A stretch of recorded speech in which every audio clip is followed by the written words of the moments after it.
You are now tuned in to the Storm Tracker podcast.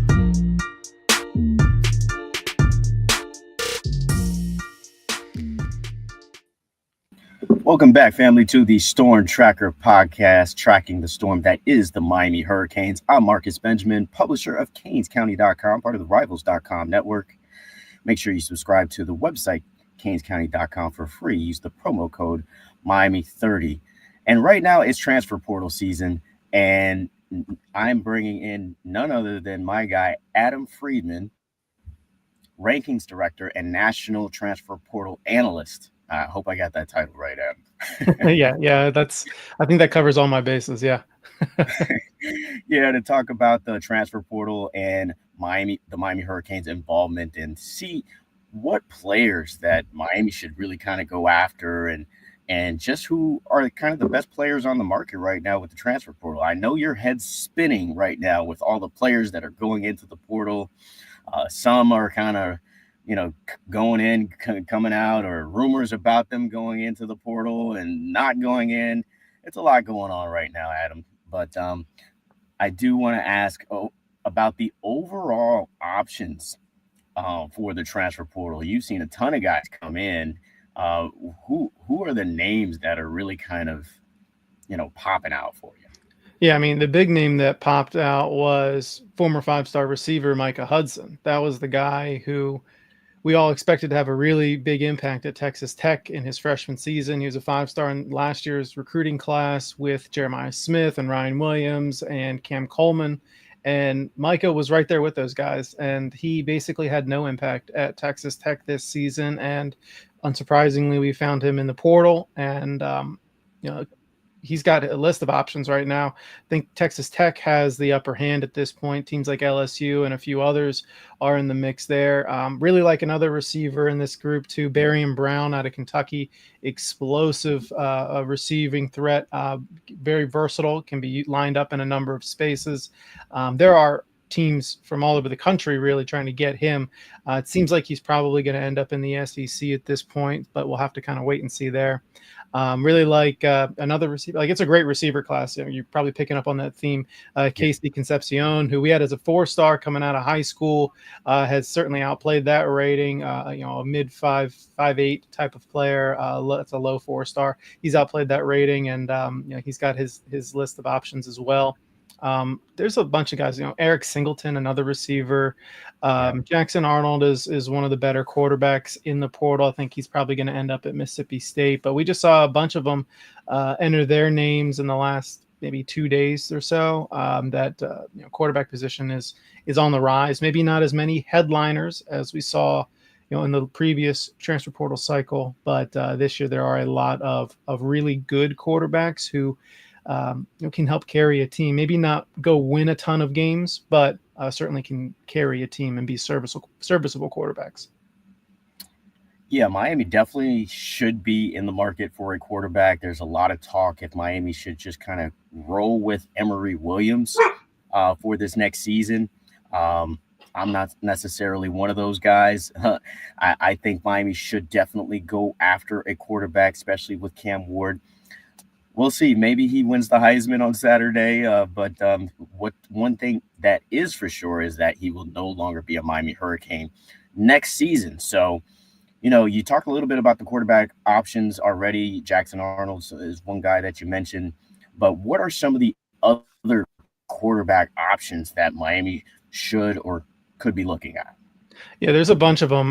Devin Brown from Ohio State announced that he's going to enter the portal, but is staying with the Buckeyes until they finish their season. We've got guys like, Thomas Castellanos just came into Florida State. He's a good prospect there. You're reuniting with Gus Malzahn, the new offensive coordinator there. I like guys like Hank Brown is going to probably end up at Iowa. We're seeing players like Fernando Mendoza just went in the portal yesterday, a South Florida native, right? A guy that I'm sure Miami fans have on their radar. Sure. Be interesting to see what his recruiting process looks like when he starts to really engage with the transfer process. Luke Kromenhoek from Florida State is in the portal. He did not like the way that Florida State went after additional quarterbacks in the portal, and now he's looking for a new home. Braden Locke from Wisconsin is in the portal. Grayson Loftus at Duke. Malik Murphy from Duke as well in the portal. It sounds like Auburn is really doing what they need to do to try to get Malik Murphy. We'll see how things turn out. I believe he's on campus. What's today? Thursday. I believe he's on campus yesterday and today. So we'll see how things turn out there. There's a bunch of other quarterbacks here. Caden Salter is one to keep an eye on from Liberty. It'd be interesting to see what he does. He was with Hugh Freeze for a while. We'll see if that ends up happening again. Michael Van Buren from Mississippi State is in the transfer portal. He had a good freshman season for the Bulldogs, and we'll see where he ends up. His former teammate Deshaun Womack, a big-time defensive end at LSU, he just announced for Ole Miss this morning, so we'll see how much that plays into Van Buren's recruiting process. There are a few other quarterbacks that we're keeping an eye on. There's still 2.5 weeks left in the transfer process, or in this portal window, I should say. So Isaac Wilson is another name I wanted to mention too. From Utah, he had a fairly good season this year. He's just a freshman. He's got a lot of eligibility left as well. So another guy that Miami could take a look at. A guy I actually want to ask about is Darian Mensah. That is a name that's kind of popping up down here in the Miami Hurricanes kind of circles. What's your opinion on him, just as a quarterback, and what he could potentially bring to a Power 4 program? Yeah, he's a really good quarterback. He did just sign with Duke last night and this morning. So, after Duke lost Grayson Loftus and Malik Murphy, they went and got Eric Mensah. So, good for them to have that lined up right there. But Mensah's a really good player. Do it with his arm, his legs, a bigger quarterback than you would expect. He sees the field well. He's got that innate playmaking ability that you guys are very familiar with as Miami fans. You've seen Cam Ward do his thing this past season. So I like what Mensah brings to the table. It seems like the other ACC teams are going to have to deal with him this season coming up, I should say. We'll see what Duke is able to do after really impressing this season. Wasn't aware of that. Was at a high school football game last night, so I kind of missed some of the news that was kind of going on last night. So that's unfortunate to hear that Mensah is now at an ACC foe at that. But it will be interesting what Miami does. Of course, Reese Poffenbarger, quarterback from Miami, backup, also entered the portal as well. Of course, they got Luke Nickel coming out from recruiting as well, but it just seems to be kind of thin. They also still have Judd Anderson as well on the roster as well, but those guys really inexperienced. Emory Williams has some experience, but I think that they need a guy who has a lot more game experience than Williams to really contend next season. This season, defensive back was an issue. For Miami. I think defense overall, but especially the defensive back group, the secondary. I think Miami needs probably the most help at that spot. What are some of the guys at defensive back that Miami should go after that you've seen? Well, luckily for Miami, it's a really good year at cornerback and at safety in the portal this year. We just saw Takario Davis from Arizona enter his name into the portal last night, along with his teammate in the secondary, Dylan Johnson, I believe his name was. Dalton Johnson, I think, one of the two. He's a really good player too, really productive while they're at Arizona. I like what we're seeing from this group in terms of the safeties, though. Davis and Johnson have been safeties, but I like Dylan Theneman from Purdue. We'll see how things turn out there. I heard Oregon might be a team to watch for him. I like Julian Humphrey from Georgia. There are some hurdles there to deal with, but former 5-star guy, super talented player, familiar with high-end competition, and just a really solid player. Jakeem Jackson is somebody that Miami should take a look at. It could be difficult, though, because he's got a really strong relationship with LSU defensive backs coach Corey Raymond, who actually recruited him to Florida, and it seems like LSU is kind of in the driver's seat there.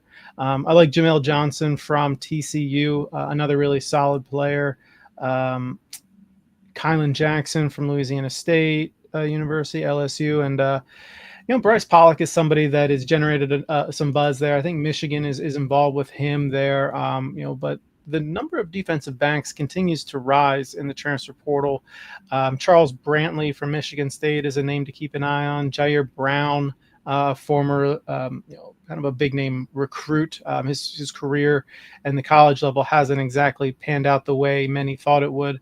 An interesting player to watch is Cameron Calhoun. He was at Utah. I think he signed with it was either Michigan or Wisconsin out of high school, and ended up at Utah. And he's a really good player, really kind of a spark plug back there. I would kind of compare him maybe a little bit to, he's got an attitude similar to like CJ Gardner Johnson, right?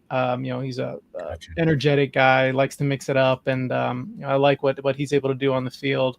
Amarian Cooper from Florida State's in the transfer portal. Kendall Daniels from Oklahoma State's an excellent player in the secondary. He's kind of a hybrid linebacker safety player. It'll be interesting to see where he ends up. He's got some scheme versatility, and he'll be a good fit, I think, wherever he ends up. He's going to have a short list of schools that I think he thinks is going to be able to maximize his skill set.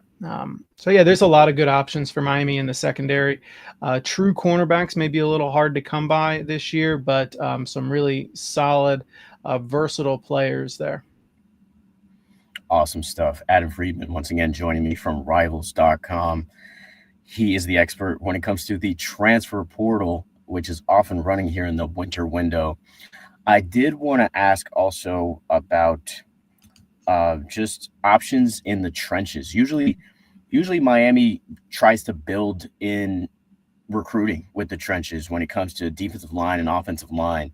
So that's those positions. Usually Miami will kind of stick with the guys that they've recruited, but they brought in some guys like last year, like Simeon Barrow and Tyler Barron and CJ Clark, Marley Cook. All these guys were in the rotation for the defensive line. Offensive line, not so much as far as players that they usually go after. That is an area they definitely usually kind of just want to build from within. But when you look at the trench options, which are vital to winning football games, of course, which options do you see as the best options in the trenches? Yeah, we'll start with the offensive line. I really like the offensive lineman out of Rice, Ethan Onewana, I believe is how you say his last name. He's a really good player there. He's going to have a number of options this transfer portal cycle. I don't think he's in a hurry to make a decision, so we'll kind of see how things turn out there. I'm going to list off a bunch of offensive linemen. Brady Wilson from UAB, Josh Thompson from Northwestern, Xavier Holmes from Maine. Well, he's a defensive lineman, but I really like his skill set there. Brady Norton from Cal Poly, an offensive lineman there, has a lot of experience this year. In just his first year, he did a great job for those guys. Austin Gentle from Harvard as a grad transfer, like what he is able to bring to the table. Jaquan McRoy was a player I think Miami was involved with during his initial recruitment. He's transferring from Oregon just after his freshman year, an absolutely massive player. He was like 6'7" or 6'8", probably pushing 350 or so. Just a huge body. Derek Simmons is an offensive lineman from Western Carolina who's generated a lot of early buzz. He's got a long offer sheet in the transfer portal, so we'll see how things turn there for him. On the defensive side of the ball, I really like Kelby Collins from Florida. He's struggled kind of staying on the field consistently, but he still has the ability to make a big impact there. We'll see if he's able to go somewhere where he's kind of got a fresh start, and he doesn't. He's only a sophomore, so he's got a couple more years of eligibility. So we'll see if he's going to be able to make a consistent impact at his next stop there. I mentioned Xavier Holmes from Maine, a high-end, kind of impact defensive lineman from up north there. We'll see where he ends up. Deshaun Womack, like I just said, from LSU, he ended up at Ole Miss this morning, but we'll see how that goes with him over there. Of course, Ole Miss needs to reload on the defensive line as well. Purdue has a lot of players in the transfer portal right now. One of their best is Will Held, the defensive end.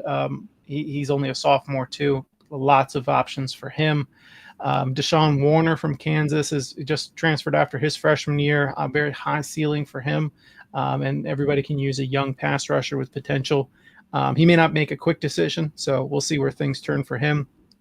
Another Purdue defensive tackle, Cole Brevard, kind of a plugger in the middle, maybe not a really tall guy, but really strong, kind of wide body there. Keyshawn Silver has been linked to Miami, the Kentucky transfer. He's looking for his third school now. He's only a junior, big time high school recruit from the state of North Carolina. We'll see where things turn for him. He's more of an interior guy on the defensive line. Be interesting to see, though, what kind of decision he ends up making. Those are some of the biggest names right now. Of course, we're getting some other entries as the days go on here. But Sure. as far as the ones that we've evaluated and got ratings on, those are some of the bigger name guys that we've seen pop into the portal. Nice. So, lastly, Miami was kind of lacking explosiveness last season. I mean, yeah, you had solid receiver in Xavier Strepo, obviously a record-setting type of guy, but probably not the most explosive player. Jacoby George, had his moments, but not consistent, I guess, enough.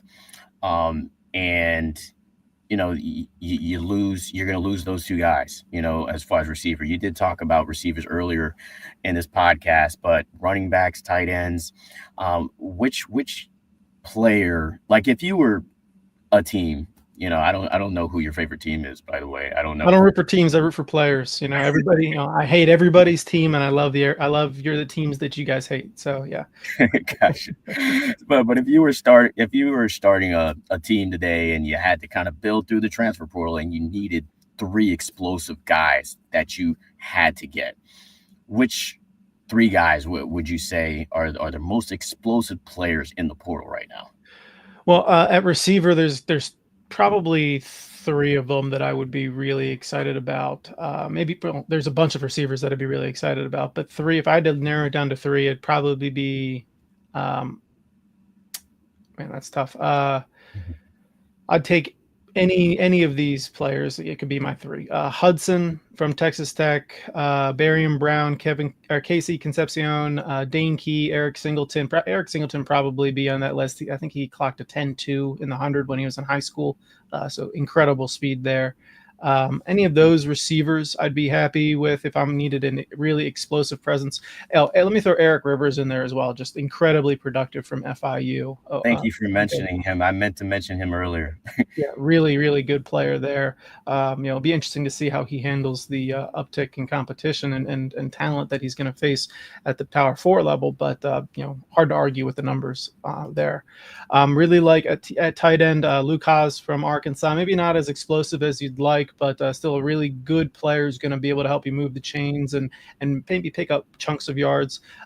Tanner Kazoil from Ball State, one of the better tight ends in the transfer portal right now. Zach Atkins from Northwest Missouri State's really impressive as well.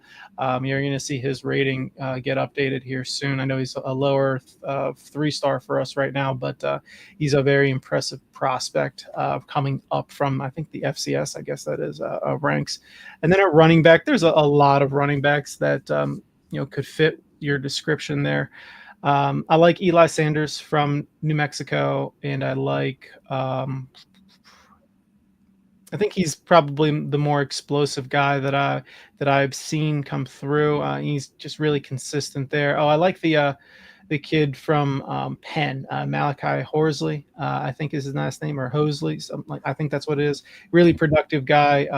We'll see where he ends up to. I think he's got a visit coming up to North Carolina in the next few days. So he's going to start looking at some more ACC schools, I think.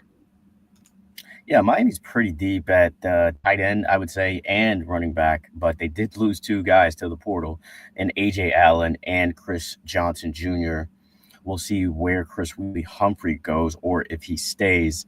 But Miami's obviously losing Damian Martinez, and you have explosive running back Jordan Lyle on the team, along with bruiser Mark Fletcher. So I think they could add maybe one more guy there from the portal. And tight end, they're pretty deep as well. They're going to likely lose Elijah Arroyo. And then you got Elijah Lofton from last recruiting cycle, as well as a Riley Williams. So I could see them maybe adding a guy there as well. Wide receiver is probably the most interesting one. Eric Rivers, like you mentioned, is